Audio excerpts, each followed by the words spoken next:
বাইরে যে দেশে হাজার হাজার মুসলমান মরতেছে, যেই খ্রিস্টান যেই ইহুদির আমাদের মুসলমানকে মারতেছে, আর সেই খ্রিস্টানের পণ্য, সেই খ্রিস্টানের কোকাকোলা আমাদের বাংলাদেশে টাকা দিয়ে কিনে কিনে খাইতেছে আর মজা নিতেছে। বাইরে এখনও আমি বলি সবাই সচেতন হন। আর কত বোকা থাকবো আমরা, আর কত বোকা থাকবো? আমাদেরকে বোকা বানিয়ে তারপর আমাদের কাছে এই জিনিসগুলো, এই শুয়ারের চর্বি দিয়ে এই কোকাকোলাগুলো বানিয়ে তারপর আমাদের কাছ থেকে বিক্রি করে, আমাদের টাকা দিয়ে ওরা চলে, তারপর ওই টাকা দিয়ে ওরা অর্থপাতি বানিয়ে আমাদের মুসলমানকে হত্যা করে। বাইরে এই কোকাকোলা আজকে থেকে বয়কট। আর এই কোকাকোলার স্থান একান্ত এইটা, এই বাথরুমের বদনা। বাথরুমের বদনা ছাড়া অন্য কিছু হতে পারে না। বাথরুমের বদনার ভিতরে এই কোকাকোলা ডাললে আজকে হুসমু।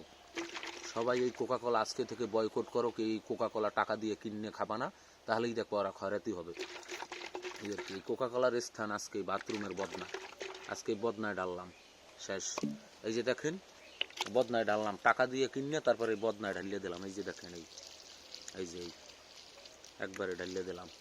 আজকে থেকে কোকাকোলা বয়কট করতে হবে। আজকে থেকে কোকাকোলা কেউ খাবে না। আজকে সারা জীবন কোনো দিন কেউ যে কোকাকোলা কিনে না খায়।